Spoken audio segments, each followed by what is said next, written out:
Muka kalian itu di depan saya semua.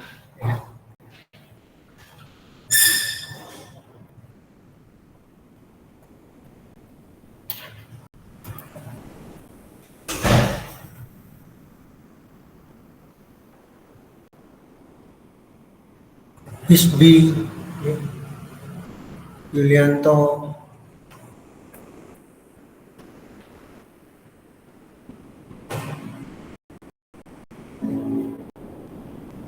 oke, tolong camp semua ya, tunggu.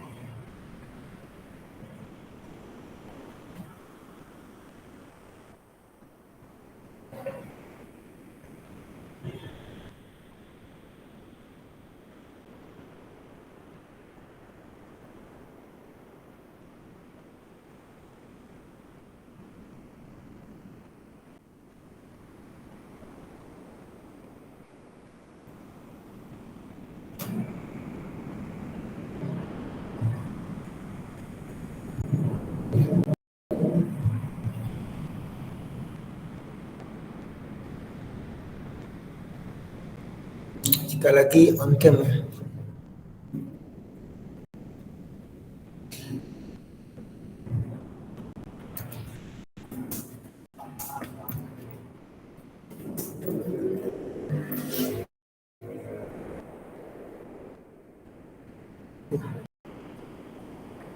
Oke, itu sudah saya taruh ya di WhatsApp siapa yang nggak on cam ya. Bukan salah saya. Saya ada di bukan. Tolong on cam semua.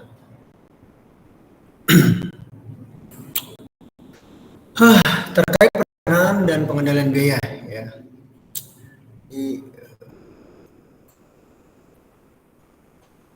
Terkait pengertian ya. Ini usaha yang baik untuk memiliki rencana maupun aspek itu menyangkut pemasaran ya, produksi, manajemen maupun organisasi. Lalu proyeksi kas maupun berbagai strategi yang dimiliki oleh perusahaan tersebut. Hal ini dimaksudkan agar perusahaan dalam menjalankan bisnisnya dengan baik dan mudah bersaing dengan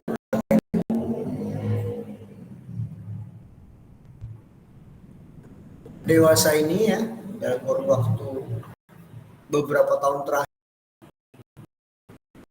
Rencana pemasaran memproduksi sebuah usaha. Sebab dengan adanya sebuah rencana pemasaran dan produksi, tentu kita dapat menentukan sasaran dari usaha yang kita lakukan.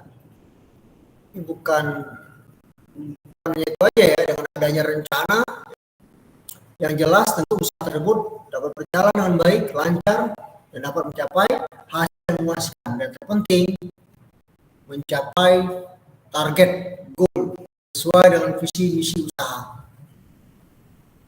Akan tetapi terkadang tidak sedikit ya pengusaha baru ataupun ini yang berpikir bahwa usaha yang dirintisnya tidak memerlukan berbagai rencana terkait biaya, baik itu pemasaran maupun produksi barang dan jasa. Tapi ini justru membuat produk atau jasa yang perusahaan itu tawarkan ini kurang produktif. Bahkan kalau misalnya tidak ada biaya promosi ataupun iklan itu menyebabkan kurang dikenal oleh konsumen, dan ini tentunya menyebabkan produk yang ditawarkan oleh pengusaha tersebut justru kalah bersaing dengan produk lainnya. Hal ini menimbulkan suatu permasalahan baru, yaitu kurangnya daya saing usaha dalam dunia bisnis. Jadi kadang biaya-biaya tertentu memang perlu dikeluarkan, khususnya biaya promosi, ya, biaya iklan, agar mengenalkan produk ke halayak ramai. Nah, dewasa ini pula ya, beberapa tahun, 20 tahun ke belakang ini konsentrasi itu ya, terhadap proyeksi alur kas itu sangat kuat sekali dalam beberapa kajian ya, di mana sebuah perusahaan haruslah memiliki proyeksi alur kas agar perusahaan tersebut dapat pula menentukan berapa jumlah pemasukan maupun pengeluaran. Sehingga alur kas yang keluar tidak akan melebihi alur kas yang masuk dalam satu periode. Oleh karena betapa pentingnya berbagai aspek dalam menjalankan sebuah usaha, khususnya yang berkaitan dengan rencana dalam bisnis, rencana perusahaan maupun produksi alur kas, bahan baku, dan pabrik, serta manajemen dan organisasi. Jadi penentuan biaya tidak terlepas dari tujuan utama ya, itu untuk memperoleh pendapatan maksimal.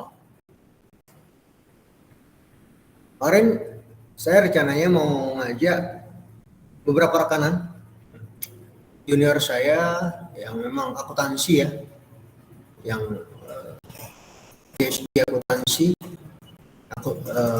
yang ngajar bercubana ataupun ada yang di UNJ,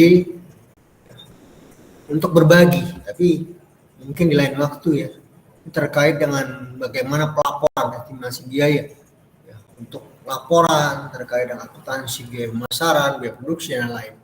Karena lebih detail setidaknya kalian kenal hal-hal seperti itu, dan kenalnya dari orang yang tepat yang memang menguasai di bidangnya.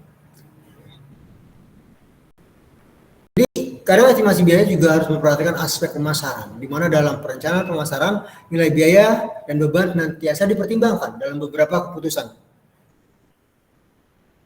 Dalam dunia usaha, kata pemasaran adalah satu hal yang sudah tidak asing. Pemasaran barang dan jasa pada era ini sudah mengalami perkembangan yang sangat pesat, baik itu ada beberapa indikator, brand image, ataupun ada juga indikator terkait dengan push intention ya, atau bagaimana media itu memberikan pengaruh, baik iklan yang berbayar maupun tidak berbayar. Ini cara konvensional mulai ditingkatkan, sekarang mengarah ke cara-cara modern, dan cara modern tidak terlepas dari cost biaya.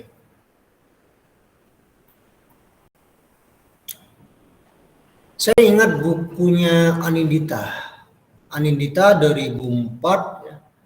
Itu kalau salah di halaman awal, halaman 3 ya.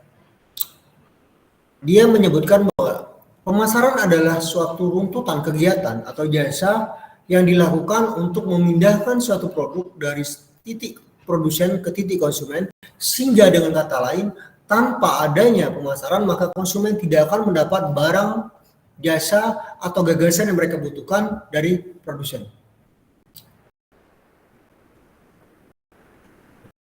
Rencana merupakan hal yang penting untuk dilakukan dalam sebuah kegiatan, aktivitas. Rencana menentukan bagaimana bisnis akan berlangsung.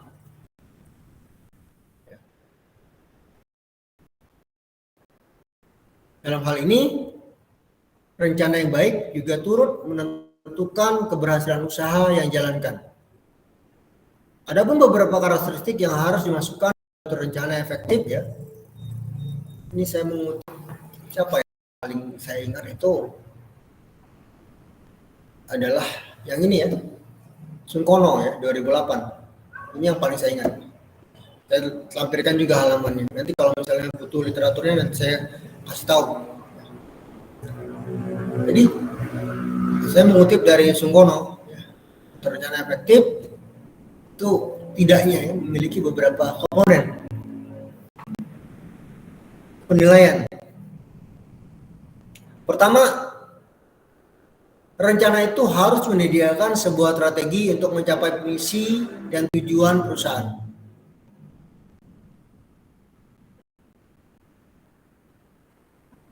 Jadi rencana itu menyediakan sebuah strategi yang sistematis, terukur, teruji, ya.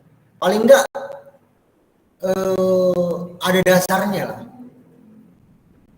ada underpinning teorinya untuk terkait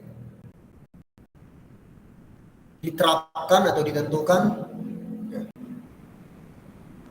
Dimana harapannya outputnya itu mampu mencapai target yang sesuai misi dan tujuan perusahaan.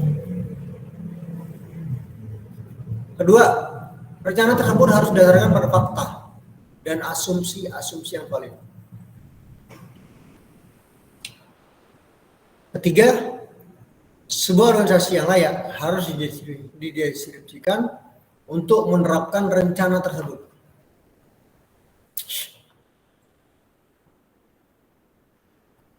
Empat, rencana haruslah sederhana, jelas, struktur, dan terstruktur.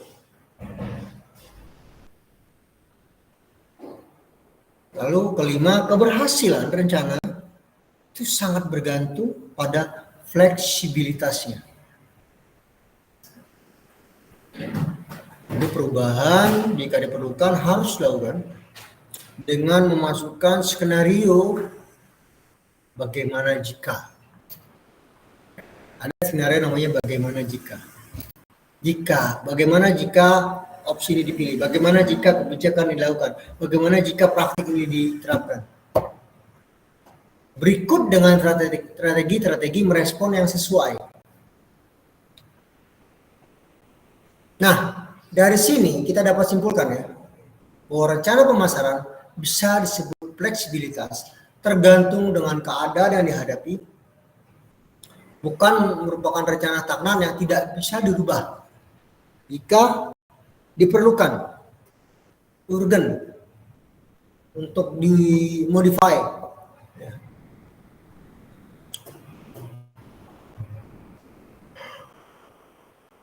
Perencanaan merupakan proses menganalisa keadaan ke depan untuk melihat tindakan-tindakan apa saja yang seharusnya dilakukan untuk mencapai tujuan dari sebuah organisasi. Sedangkan pengendalian adalah usaha melihat ke belakang untuk dapat membandingkan kondisi pada masa lalu dengan hasil yang direncanakan sebelumnya. Perbandingan kondisi tersebut dapat digunakan salah satunya untuk perencanaan, penyesuaian, serta penyusunan anggaran organisasi di masa yang akan datang. Ini perbandingan kondisi tersebut dapat digunakan sebagai salah satu preferensi untuk perencanaan, penyesuaian, serta penyusunan anggaran organisasi di masa yang akan datang. Komponen utama dari sebuah perencanaan untuk meningkatkan strategi perusahaan adalah perhitungan anggaran yang dibutuhkan. Nah, bicara tentang anggaran adalah rencana terperinci yang dinyatakan dalam ukuran kuantitatif, angka, nilai yang bertujuan untuk menentukan bagaimana sumber daya akan diperoleh dan dimanfaatkan selama periode waktu tertentu.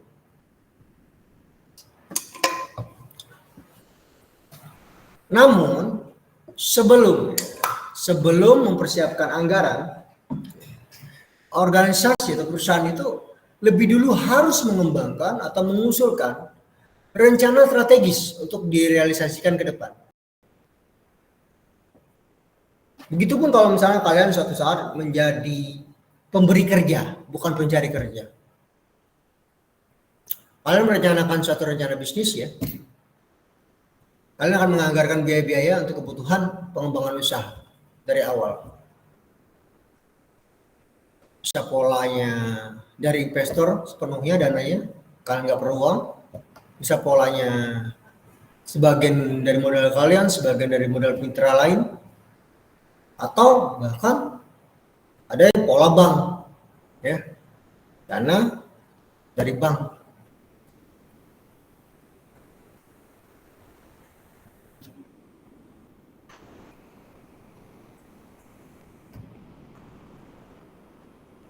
Jadi organisasi lebih dulu harus mengembangkan dan mengusulkan rencana strategis untuk direalisasikan di masa depan.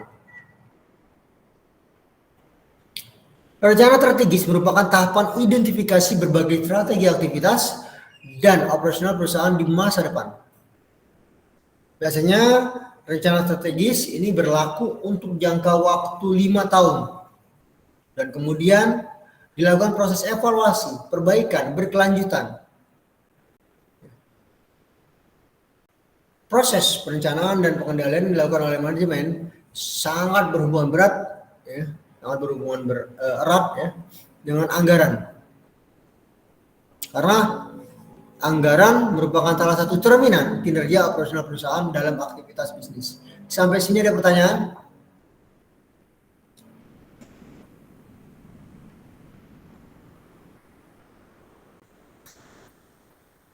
Sampai sini ada pertanyaan?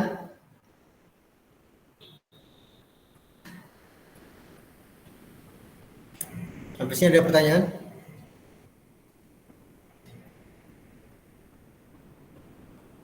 Kita lanjutkan ya. Sederhana sih, nggak terlalu banyak slide. Adapun tujuan sistem penganggaran dalam sistem akuntansi manajemen adalah pertama, melakukan perencanaan. Hal ini untuk menggambarkan arah dan tujuan organisasi, memetakan risiko, dan mengembangkan kebijakan sesuai kebutuhan di masa depan. Pertama, perencanaan. Hal ini untuk menggambarkan arah dan tujuan organisasi, memetakan risiko, dan mengembangkan kebijakan sesuai kebutuhan di masa depan. Kedua, menyediakan sarana komunikasi dan koordinasi bagi seluruh perangkat manajemen. Ketersediaan sarana komunikasi dan koordinasi itu sangat membantu dalam flow ya, alur dari penganggaran. Kemudian mengalokasikan sumber daya sesuai dengan rencana produksi dan operasional perusahaan. Ya. Keempat, pengendalian keuntungan operasional perusahaan.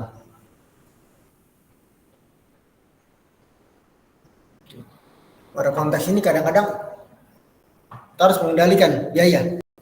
Dan otomatis itu akan berdampak pada pendapatan dan keuntungan.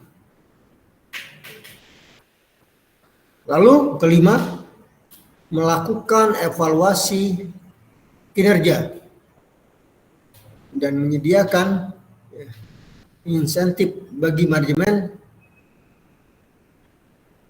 yang mampu mencapai target keuntungan.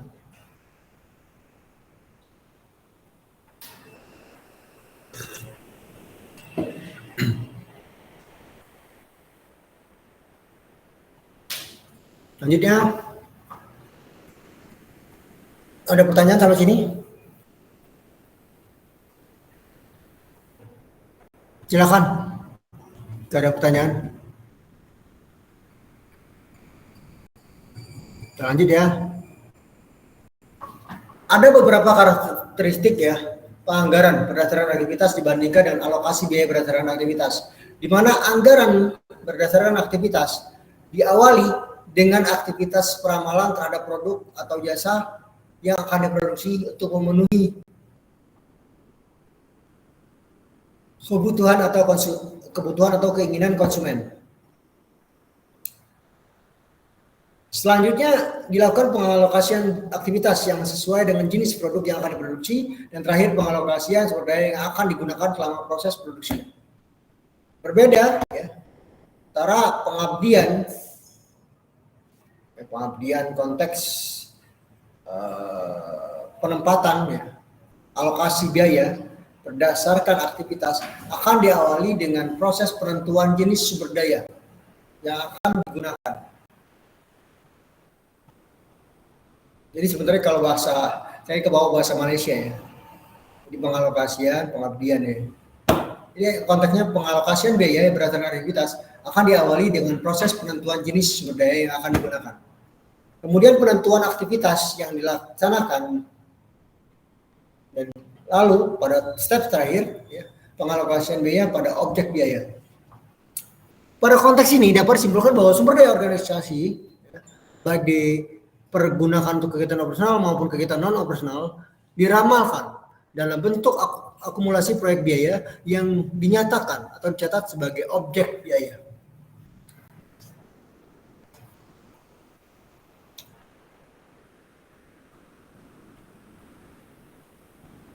Adapun komponen-komponen utama anggaran dapat dijelaskan menjadi dua, yaitu operasional dan keuangan. Operasional merupakan anggaran yang mendeskripsikan aktivitas menghasilkan pendapatan. Biasanya anggaran operasional ini masuk dalam kategori anggaran berkelanjutan yang disusun untuk 12 bulan anggaran yang bergulir 1 bulan ke depan.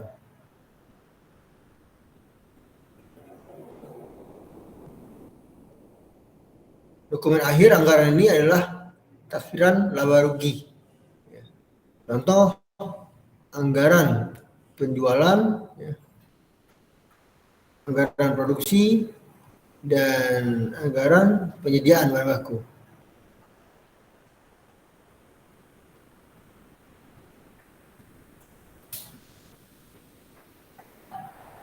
Nah, di sini ada pertanyaan?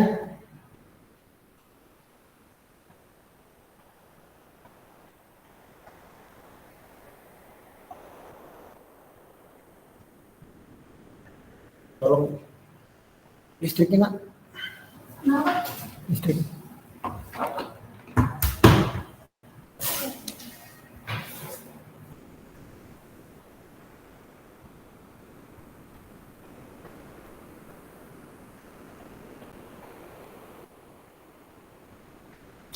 Keuangan merupakan anggaran yang menjelaskan secara rinci mengenai aliran kas masuk dan keluar serta posisi keuangan secara umum. Adapun bentuk dokumen anggaran ini adalah neraca. Dalam penyusunan anggaran operasional dapat diawali berbagai tahapan. Di antaranya penyusunan anggaran penjualan, penyusunan anggaran produksi, penyusunan anggaran pembelian bahan baku, penyusunan anggaran tenaga kerja, dan penyusunan anggaran beban pabrik. Anggaran-anggaran ini disusun dalam bentuk tabel laporan operasional sesuai periode kegiatan.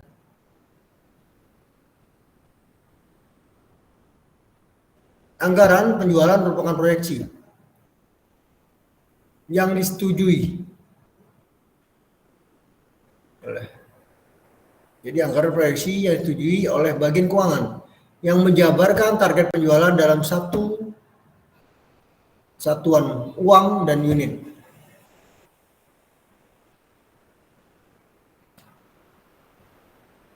Anggaran ini merupakan dasar bagi semua anggaran operasional lainnya. Penetapan anggaran penjualan akan sangat dipengaruhi oleh persaingan pasar, mencari iklan, dan kebijakan penetapan harga. Contoh anggaran penjualan dapat dilihat pada gambar yang disajikan dalam periode kuartal dengan metode-metode atau komponen-komponen seperti variabel unit produksi dan terkait dengan masukan dari harga jual per unit, lalu the last is anggaran penjualan. Ini bisa dilihat di gambar ini ya.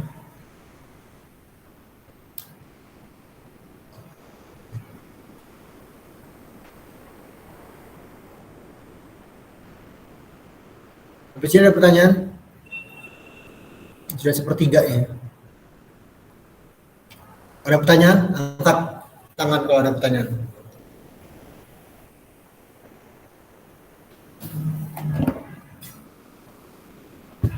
Tolong on cam ya. Susah saya ngomong.